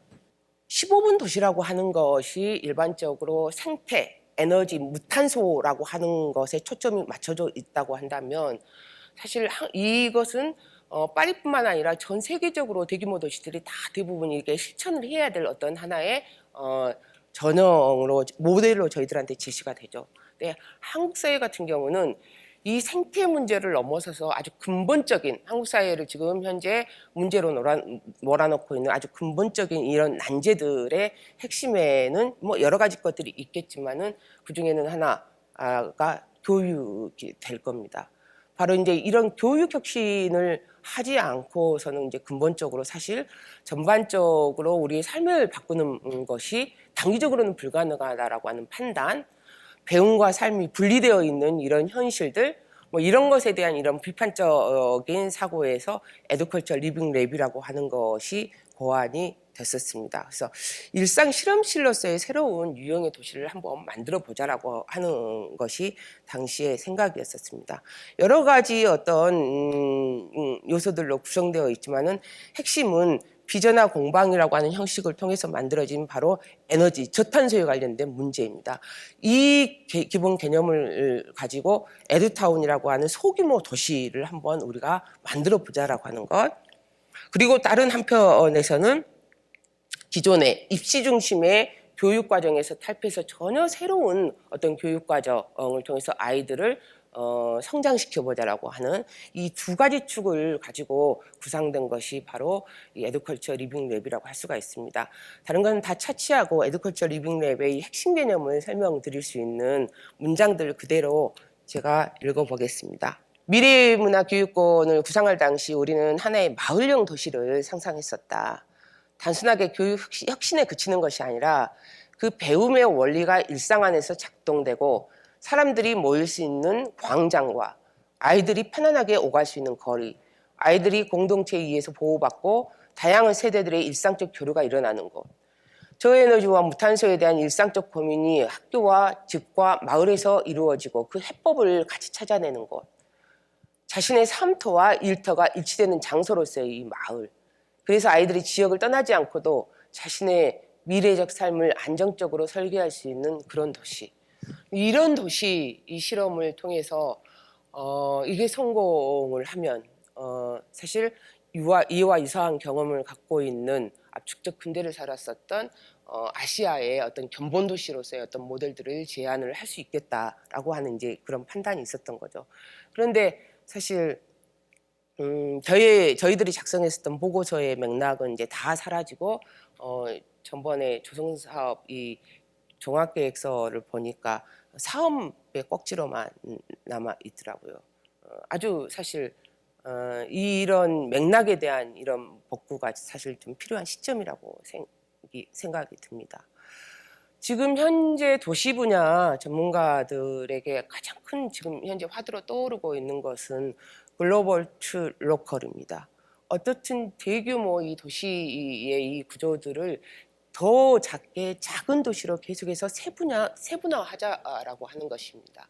이 작은 도시들 안에서 일상적으로 밀착된 공유제를 끊임없이 만들어내는 것, 그리고 그 공유제가 다시 이 로컬 도시들의 연대를 통해서 글로벌하게 서로 공유될 수 있는 것, 그 지혜들을 서로 함께 나누는 것, 이런 방향들만이 우리 앞으로 인류의 이 생존을 보장받을 수 있는 도시적인 측면에서요, 그런 생존을 보장받을 수 있는 유일한 길이 아니겠는가, 이런 방식의 논의들이 지금 현재 진행이 되고 있습니다.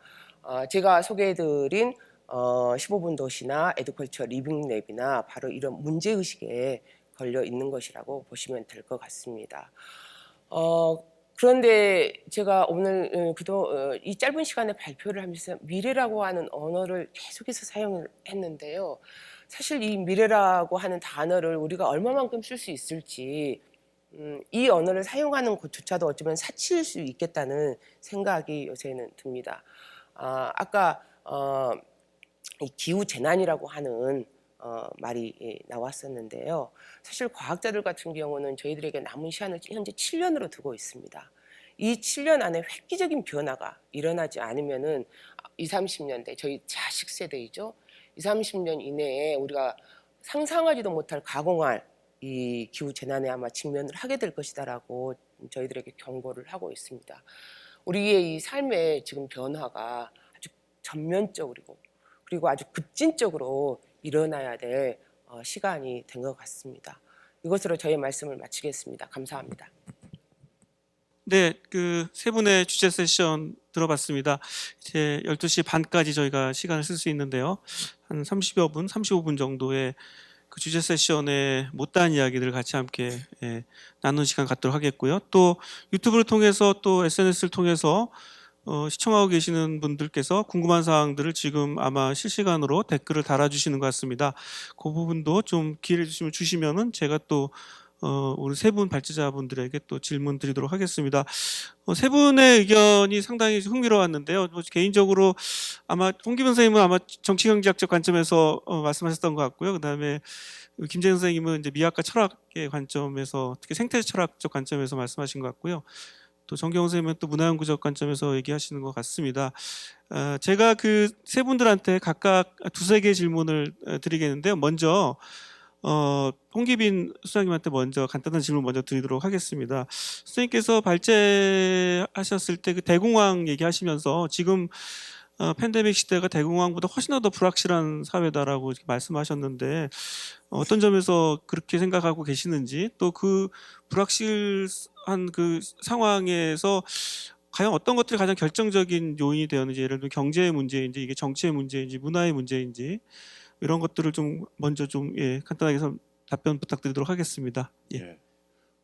간단하게 설명할 수 있을지 잘 모르겠습니다만은 아주 그냥 짧게만 말씀드릴게요.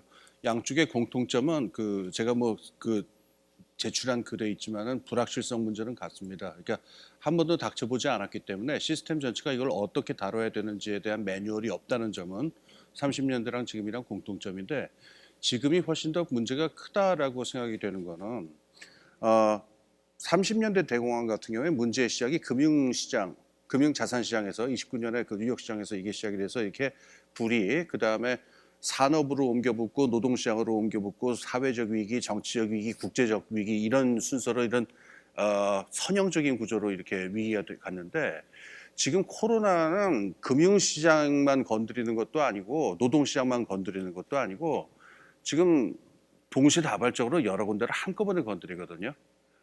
그리고 그러면은 이게 이쪽의 위기, 이쪽의 위기가 이렇게 합쳐졌을 적에 이게 어떤 종류의 그 복합적 위기를 나타낼지를 알기가 더 힘들어집니다. 그래서 30년대에는 가령 미국의 뉴딜이라든가 스웨덴의 사회민주주의 같이 어느 정도 성공적으로 그 공황을 막을 수 있는 그런 모델들이 좀 나오긴 했는데 지금은 정말 지금은 정말 속수무책인 그런 상황인 것 같아요. 그래서 그 점만 말씀드리겠습니다. 네, 그 대안적인 얘기도 발제문에 사실 많이 해주셨어요. 그 부분 제가 따로 또 마지막 질문으로 좀 드리도록 하겠습니다. 김재인 선생님한테 말씀 좀 여쭙겠습니다.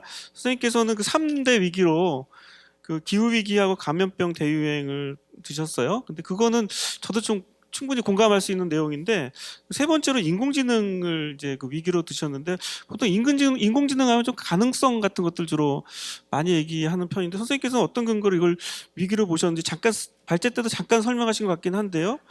그게 좀 흥미로웠고요. 뭐 참고로 울리백 같은 학자들은 또 이 글로벌 위험 사회의 세 가지 위험을 기후 위기, 글로벌 금융, 테러리즘 이렇게 드셨어요.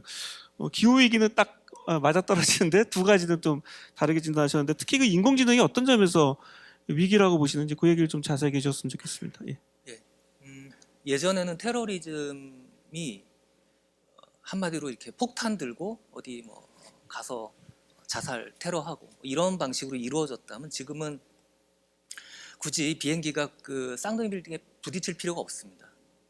인공지능으로 그 일을 할 수 있거든요. 그러니까 사실은 테러리즘은 인공지능의 하위 분야, 그러니까 인공지능이 포괄하는 위험보다 작은 부분이다 이렇게 말씀드릴 수 있고요.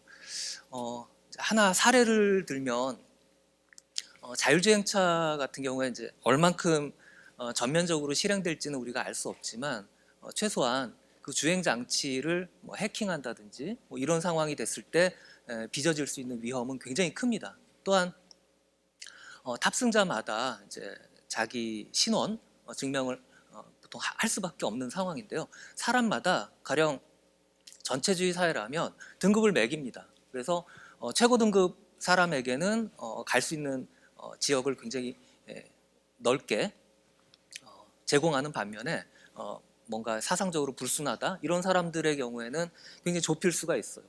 그게 이제 어떤 사회 체제냐, 그러니까 그 정부의 어떤 성격 이거에 따라 굉장히 다양하게 그 작동할 수가 있는 거죠. 근데 그런 점들을 놓고 봤을 때 우리가 그게 기술적으로 실현된 후에 제도를 이거 보완해야지 이런 식으로 따라가서는 굉장히 처지기 쉽고요. 거꾸로 미리 이게 굉장히 큰 인류에 닥쳐온 위험이다라는 걸 자각하고 그 방향성을 우리가 선제적으로 좀 제시하는 게 필요하다 이렇게 말씀드릴 수 있겠습니다. 네, 감사합니다. 자, 이제 정경훈 선생님한테 여쭙겠는데요. 선생님의 그 도시 얘기의 초반부도 상당히 SF 영화를 연상케 합니다. 그 도시 간의 락다운과 도시 밖에 벗어나면 공기가 오염되어 있고 이제 쓰레기 더미로 이렇게 어두운 그 아포칼립스 같은 묵시론적인 그런 그 전경 같은 경우들을 먼저 말씀해 주셨던 것 같은데 사실 이런 문제는 사실 굉장히 어떤 점에서는 SF 영화가 마치 현실인 것 같은 식의 현실을 목도하고 있는 거 아닌가 싶은데 어떤 근본적이고 상당히 절실한 문제일 것 같은데 선생님께서 말씀하셨던 그 사례 중에 그 15분 도시 파리에서 실험하고 있는 아주 좋은 의견이긴 하지만 이런 걸로 과연 이게 대체가 가능한가 이 대안이 그리고 어떤 점에서 15분 도시라고 하는 것은 도시보다는 마을 공동체 같은 느낌도 들고 또 굉장히 중세 도시로의 어떤 회귀 좀 나쁘게 얘기하자면요 그 봉건 사회로의 회귀 모든 그 공간 안에서 15분 안에서 모든 걸 다 해결하게 된다면 이른바 오늘 또 그 홍기민 선생님 말씀하셨던 부분 중에 또 중요한 것 등에 또 이 가라타니 고진도 얘기했던 것 같은데 이 시민들의 연대, 전 세계적 연대 이런 거는 또 어떤 점에서 불가능한 거 아닌가? 그 안에서만 갇혀 있게 되면 또 그런 또 반론도 제기될 수 있을 것 같은데 이 부분에 대해서 좀 답변 부탁드리겠습니다. 전혀 배치되는 것은 아닌 거고요. 어떤 코로나 사태를 이렇게 관통하면서 도시 분야에 이렇게 던져진 그 질문은 두 개인 것 같아요. 하나는 에너지를 지금 결국에는 사실 이 코로나 원인을 찾아가면서 대부분 사람들이 이제 기후 문제 그리고 그 기후 문제는 바로 에너지 문제와 이제 관련이 있죠. 그래서 이 도시에서 이 에너지 이 전환을 어떤 방식으로 이제 우리가 만들 것이냐. 그리고 이제 두 번째는 극단적인 지금 현재 유럽 같은 경우는 도시봉쇄의 상황에 처했었잖아요. 모든 일상이 월스톱 되는 뭐 이런 상태. 만약에 이런 것이 앞으로 지속적으로 반복이 된다면은 정말로 계속해서 이런 전면적인 봉쇄를 몇 년을 우리가 언제까지 끌고 가야 될 거냐. 이것을 최소화할 수 있는 방식은 뭐냐. 뭐 이런 두 가지 질문들이 던져졌었던 것 같은데 그것에 대한 이게 사실 완벽한 100%는 아니겠지만은 사실 15분 도시가 어느 정도 좀 열쇠 역할은 해줄 수 있겠다라고 하는 판단이 들어서 소개를 드렸는데요. 인간의 이동성을 줄이면서 어떻든 생활 권역을 최소화시킨다는 거. 그리고 두 번째는 이 생활 권역이 최소한의 자족성. 도시봉쇄에 들어가면서 경험하셨다시피 모든 사람들의 연대와 관계가 사실은 이게 그 기본이 될 수 있는 관계, 이웃과의 관계조차도 완전히 끊어진 상태였었죠. 근데 이런 대규모 도시를 세분화시키면서 최소한 자기 주변의 것들을 그리고 이 일자리는 아까 말씀을 안 드렸었는데 바로 이제 원격 그 일거리를 사실 15분 도시 안에서는 이렇게 구상을 하고 있거든요. 이런 형식을 통해서 최소한의 어떤 자족성을 확보한다면은 어떤 부분에서 문제가 터지더라도 전면적인 도시 이 봉쇄가 아니라 어쨌든 국지적 방식으로는 최소한 관계들을 직접적 오프라인 관계들을 유지하면서 우리의 삶을 살아갈 수 있겠다라고 하는 그런 어떤 해답으로 생각을 하면 될 것 같습니다. 그래서 관계가 완전히 깨진다거나 15세기로 돌아간다던가 뭐 이런 일은 아닌 거죠. 알겠습니다. 예. 우리 그 유튜브에 지금 생중계로 많은 분들이 보고 계시는데요. 그 몇 가지 질문을 좀 해주셨는데 특히 홍기빈 선생님한테 질문을 하신 분이 계셔서 제가 그 질문을 좀 읽어드리겠습니다. 답변 부탁드리겠습니다. 인간과 자연을 상품화한다는 말씀은 직관적으로 이해가 되는데 화폐를 상품화한다는 말씀이 바로 와닿지 않아 질문드립니다. 더불어 상품화를 막을 수 있는 건 BAU가 뭔지 모르겠는데 BAU 수준이 아니라 자연 자체를 상품으로 보아야 하는 생각을 멈춰야 하는 것이 아닌가요? 라고 하시면서 또 추가 질문하셨어요. 덧붙여 경제와 환경을 상호 보완적인 관계로 보는 생태 경제학적 관점이 아닌 급진적이고 전반적인 사회 전환이 필요하다고 생각하시는지 이 부분에 대한 답변 부탁드리겠습니다. 예, 우선 두 번째 질문부터 말씀드리면은 저는 그게 왜 대립적인지 모르겠어요. 급진적인 것하고 생태적인 게 왜 대립적인 건지 모르겠고요. 저는 급진적이라는 말도 사실 별로 쓰고 싶지 않고 그냥 원래 급진적이라는 게 근본적이라는 뜻이 있잖아요. 지난 200년 혹은 40년 동안 진행되었던 산업 문명의 원리 차원에서 패러다임 자체를 바꾼다라고 하는 의미라면은 급진적이라고 부를 수도 있고 근본적으로 부를 수 있고 그건 당연히 생태적인 문제를 포함하게 되는 거니까 저는 다른 거라고 생각하지 않습니다. 그다음에 첫 번째 문제는 설명이 굉장히 어렵습니다. 그런데 제가 대답을 안 할 수는 없으니까 아주 단순화시켜서 말씀드리겠습니다. 화폐에 대한 여러 이론이 있지만은 화폐가 교환의 매개 수단이라는 상품에서 나왔다는 게 지금 정통파 경제학에서 얘기하는 건데 사실 역사적으로는 그렇지 않습니다. 우리가 지금 사용하는 근대 화폐는요. 근대 국가하고 은행 시스템에 의해서 상출된 사회적 신용이에요. 다시 말해서 화폐라고 하는 거는 사회 전체가 가지고 있는 무형적인 신뢰라고 하는 것에서 나온 증표라고 하는 얘기입니다. 그렇기 때문에 이거를 상품으로 만들어서는 안 되고 사회가 추구하는 사회적인 목적과 사회적인 가치에 운용하고 금융과 통화의 흐름이 함께 가는 것이 사실 이상적입니다. 그런데 19세기에는 근본이제 그리고 1980년대 이후에는 금융탈규제라고 하는 방식으로 해가지고 화폐의 움직임과 창출과 유통과 흐름이라고 하는 것 전체를 갖다가 시장의 메커니즘에다가 일률적으로 맡겨버리는 일이 들어왔어요. 이러면 어떻게 되냐면은 금융약자들이라든가 최고의 수익성이라고 하는 목표 이외의 사회적 가치들은 금융에서 완전히 배제가 되게 됩니다. 그래서 화폐를 다시 상품으로해서 사회를 만든다는 얘기는 지금과 같이 말한 화폐가 원래 사회 전체에서 창출된 것임을 다시 확인하는 과정입니다. 조금 멀기는 하지만 지금 MMT라고 하는 이론이 미국에서 강하게 제출이 되고 있는데 그 MMT에 뭐 동의하시는 분도 있고 안 동의하시는 분도 있지만은 그 분들이 한 얘기가 말하자면 화폐를 다시 사회로 환원하는 것하고 상당히 맥이 닿아 있습니다. 네, 그 관련해서 제가 또 이어서 또 질문 홍기빈 대표님한테 말씀드리겠는데요. 선생님께서 계속 이제 불확실성 위기 이런 걸 계속 말씀하셨어요. 그리고 국가 위상이 사실은 이제 과거만 못하고 국가도 자체도 사실 상당히 위기에 맞게 되는 상황이고 또 시민사회 연대라든지 아니면 또 민주주의가 제대로 작동이 안 되는 상황으로 볼 수 있는데 선생님께서 말씀하시는 그 뒷부분의 대안들 중에서 특히 이제 기본소득이나 고용보장이나 사회보장 이런 부분들은 사실은 시민사회의 강력한 압력 없이는 이렇게 실현될 수가 없는 부분인데 이렇게 작동되지 않는 상황에서 일종의 이걸 사회운동으로 밀고 나갈 때 어떤 점들을 우리가 실천적으로 고려해야 될지 이런 것들 좀 답변 부탁드리겠습니다.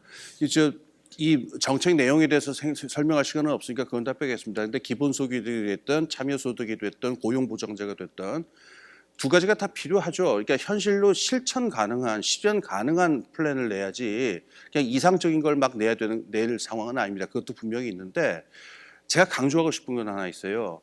자꾸 지금 이 정책들에 대한 논의가 자꾸 기능적인 걸로만 집중이 돼서 숫자 얘기라든가 뭐 제도적으로 어떻게 해야 되는가 이런 얘기만 되는데 이 제도들의 밑에 있는 추구하는 가치가 있습니다. 예를 들어서 기본소득의 경우에는요, 그 국제 기본소득 네트워크를 이끄는 필립 반파레이스라고 하는 사람은 아주 감명하게 그 가치를 얘기하는데 만인에게 실질적 자유를 보장하자라고 하는 게 기본적 가치다 이렇게 얘기를 합니다. 이 기본적 가치가 실현이 되면은 나라에 따라서 상황에 따라서 그 기본소득이라는 제도도 얼마든지 탄력적으로 변형이 가능해요. 중요한 건 우리가 이걸 지키고자 하는 기본적 가치이지 기능적인 논의가 아니거든요.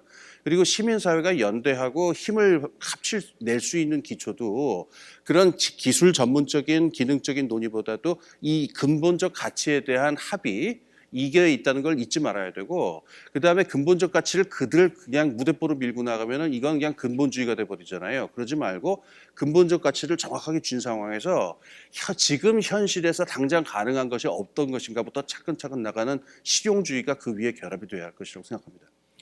네, 이 부분은 또 발제자들끼리 또 상호 토론하면 재밌을 것 같은데요. 그 후에 좀 얘기하도록 하겠습니다. 제가 김재현 선생님한테 좀 여쭙겠습니다. 느낌의 합의라는 말이 되게 신선하고 새로운 개념인데 이 느낌이란 말은 사실은 좀 굉장히 미학적인 용어이기도 하고 또 뭐 윌리엄스가 얘기하는 그런 감정 이런 정서 이런 것도 얘기할 수 있겠고 또 김재인 선생님께서 상당히 관심 많아 하시는 또 들레즈의 정동 개념하고도 또 연관성 있을 것 같은데 사실 이런 식의 개념들이 과연 합의가 가능한 개념인지도 궁금하고요. 특히 이제 브루디에 같은 경우는 사실 문화적 아비투스나 문화적 취향 같은 경우는 구별짓기의 그 일종의 그 근본 원인으로서 사실 합의할 수 없는 근본적인 차이를 드러낸다고 볼 수 있는데 선생님 어떤 점에서 이 느낌이라는 것이 합의가 가능하시다고 생각하시는지 그런 얘기를 좀 함께 좀 얘기해 주셨으면 좋겠습니다. 느낌의 합의는 쉽지 않죠. 보통 때 같으면. 근데 지금 이 특수 상황이다라는 걸 저는 전제하고 있다고 말씀드리고 싶고요.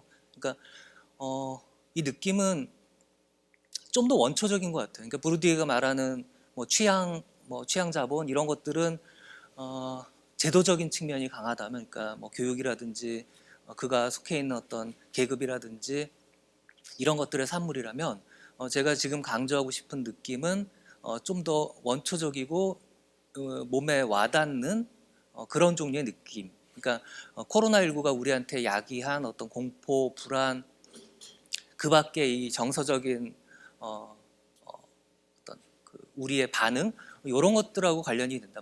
예를 들어서 이제 어떤 지역에 그게 이제 식당이 됐건 다른 형태의 장소가 됐건 코로나 환자가 다녀갔다라고 할 때 우리가 거기를 좀채로 가지 못하는 그런 종류의 느낌, 또는 확진자가 나온 공간에 같이 있었다, 하여튼 시차는 있더라도 그랬을 때 갖게 될 그런 종류의 느낌. 바로 이제 그런 종류의 느낌이 우리에게 똑같지 않냐라고 이제 생각이 들었습니다. 그리고 그런 강력한 느낌이 결국은 이 문제를 해결해야지라는 생각을 누구에게라도 불러일으키고 그걸 바탕으로 뭔가 돌파구를 만드는 어떤 단초로 삼을 수 있지 않을까, 이제 그런 생각에서 제가 느낌의 합의 또는 그 전에 이제 더 먼저 쓴 용어가 공통의 느낌. 그러니까 우리가 공통으로 느끼는 그 느낌을 바탕으로 어떤 거버넌스를 이끌어내고 그것이 다른 종류의 위기를 극복하는 동력으로까지 이렇게 승화되어야 한다. 이제 그게 제 생각입니다. 요즘 젊은이들이 많이 쓰는 느낌적인 느낌 이런 개념 같아 보이기도 하고요. 근데 사실은 정돈 개념에서도 많이 얘기하지만 요즘 혐오 발언, 혐오, 헤이트 스피치 이 개념이 이제 젠더적인 관점이나 또 인종적인 차원, 또 계급 갈등 이런 것들에서 이제 상당히 심화되고 있고, 선생님 말씀하신 느낌이라고 하는 거는 그에 반해서 사실은 좀 그걸 극복하는 하나의 개념으로 생각하시는 것 같은데, 이렇게 혐오가 일상화되어 있고 또 더군다나 이 코로나 상황에서 이 사람의 대면 접촉에 대해서 굉장히 공포심을 갖고 있는 상황에서 이 부분을, 이 혐오와 이 대면 접촉의 공포심을 어떻게 이 느낌적인 느낌으로 극복할 수 있을지 좀 더 추가적인 답변 좀 부탁드리겠습니다. 예. 제가 아까 발제할 때도 조금 말씀드리긴 했는데, 사실 혐오와 차별 이런 것들이 지금 코로나19 상황에서 굉장히 두드러지고 있는 게 사실이죠. 근데 이거는 그 과거의 관점에서 그 사람이 발현하게 되는 혐오와 차별인 것 같아요. 이게 이제 뉴노멀을 우리가 수용하고 수긍하게 되면 결국 지리적으로 같은 어떤 공간 안에 함께 있다고 했을 때 혐오와 차별은 전혀 도움이 되지 않습니다. 그러니까 예를 들어서 사회적으로 돌봄을 적게 받는 어떤 소수자라든지 이런 사람들은 이 병의 어떤 방역이랄까 아니면 치료 이런 것들로부터 더 배제되거나 소외되기 쉬운데, 사실은 같은 공간에 안에 이렇게 거주하고 있다면 그 사람들은 역으로 조만간 방치했던 그 사람들을 결국은 바이러스의 소용돌이 안으로 끌고 들어갈 수밖에 없게 됩니다. 따라서 사람들이 깨달아야 되는 거는 좀 더 이제 강력하게 깨달아야 될 사안이기도 한데요. 결국 모든 걸 나누고 그 나눔이 서로에게 어떤 분노를 야기하지 않고 어떤 차별과 격차 이런 것들을 불러일으키지 않는 그 수준이 되어야만 결국은 모두가 안전하고 좀 더 질 높은 삶을 살 수 있다라는 생각을 하지 않을 수 없다는 겁니다. 만약에 그 생각을 하지 않으면 결국 그 사람들은 병에 걸려서 고생하거나 뭐 심지어 사망하거나 이런 식으로 깨달을 때까지 이 코로나19가 우리를 압박할 거다라고 저는 생각하고 있습니다. 네, 감사합니다. 정경훈 선생님한테 또 질문 드리겠는데, 그 광주 사례를 발제 때 좀 시간이 없어 충분히 말씀 안 하신 것 같은데, 그 광주 서구에 있는 공군 탄약고에 조성되는 그 일종의 이제 실험적인 리빙 랩의 도시가 미래교육문화권이라는 개념으로 지금 설명하셨어요. 그래서 그 상황을 좀 더 설명을 좀 우리 독자들에게 구체적으로 좀 얘기해 주시고, 근데 저는 이제 이 미래문화교육권의 이 권의 의미가 이쪽에 reason, 그러니까 그 어떤 또 영역이라는 의미로도 들리기도 하고 또 권리의 의미로도 들리고 있어요. 그래서 그 두 가지를 다 함의하고 계시는 건지 그 얘기도 좀 얘기해 주시면 좋겠습니다. 네, 일단은 권리가 아니라 권역의 개념입니다. 왜냐하면은 그 아시아문화중심도시 그 조성 사업 안에서 광주광역시 전체를 5개 권역으로 나누고, 그리고 이제 그 중에 하나가 이제 미래교육문화권이라고 하는 것을 설정을 했었는데요. 미래문화교육권은 지금 현재 뭐 이렇게 서창 뭐 이렇게 들어간다라고 표시는 되어 있지만 공군기지 이전이 어떻게 되느냐에 따라서 그 계획도 지금 현재 좀 불투명하게 되어 있습니다. 어쨌든 이 개념 미래교육문화권에 대한 이 구상이 잡혀진 것은 아주 애초에 초기에 아시아문화중심도시 조성 사업이 처음에 출발했을 때부터 사실은 이 개념은 이미 잡혀져 있었습니다. 그리고 그 개념이 이제 아주 구체적으로 설명이 되거나 한 적은 없는데 그동안에 이 몇 번의 보고서를 통해서 성격들을 계속 잡아오다가 최종적으로 정리를 한 것이 이제 저를 포함한 이제 그 집필지인들이 미래교육문화권의 에듀컬처 리빙랩이라고 하는 이것들을 이제 구상을 하게 된 것이죠. 실제로 아까 이제 처음에 질문하신 것처럼 마을형 그 도시 이 실험이라고 하는 것처럼 실제로 이제 마을 공동체를 아주 이제 닮아 있는 형태인데요. 어떻든 저희들이 그 구상을 했었던 것은 우리 세대도 마찬가지고 여기에 앉아 계신 젊은 세대들도 다 마찬가지시겠지만 학교에서 배운 것, 그러니까 알미라고 하는 것이죠. 그리고 우리가 일상에서 실제로 실천에 살아나갔을 때 이 작동되는 이 삶의 이 원리, 이 지식 영역의 원리와 삶의 영역의 이 원리가 늘상 배치됩니다. 사실 이 지식이라고 하는 것들도 결국엔 우리 삶에서 도출된 어떤 응축된 내용들인데 어느 순간인가 그것이 간극을 가지면서 우리한테 이 배움이라고 하는 것이 뭔가 그리고 이제 이런 것들이 제대로 되지 않을 때 한국 사회처럼 이렇게 교육 재난에 빠지는 뭐 이런 상황이 발생한 것 아닌가 이런 것들에 대한 전면적인 이제 성찰이 이 에듀컬처 리빙랩 혹은 이제 미래교육 문화권에 이제 걸려 있는 문제라고 할 수가 있습니다. 뭐 얘기 들어보니까 그걸 권리로 해석해도 나쁘지 않을 것 같은데요. 그러죠. 이제 이중적으로 문화교육의 표현을 권리도 하자면 되게 그럴 수도 중요한 있습니다. 상황인 것 같은데요. 자, 우리 얼마 남지 않았지만 우리 세 분의 발제자들끼리 혹시 궁금한 사항 있으시면 서로 상호 토론하는 시간을 짧지만 갖도록 하겠는데 혹시 궁금한 사항 있으시면 다른 선생님들의 의견을 좀 듣도록 하겠습니다. 예, 그래서 짧은 코멘트 하나만 할게요. 아까 그 저 도시 공간 그러니까 13분짜리 도시 있잖아요. 그 15분짜리. 그거를 할 적에 우리가 그 아까 그런 우려가 나올 수도 있는데 제가 요새 사이버네틱스에 굉장히 관심이 많은데 정보의 흐름하고 에너지의 흐름하고 물질의 흐름하고는 긴밀하게 연결이 돼 있어요. 그런데 지금 생태 위기가 나타나는 거는 에너지하고 물질의 흐름 힘이 너무 크게 나타나서 그렇거든요.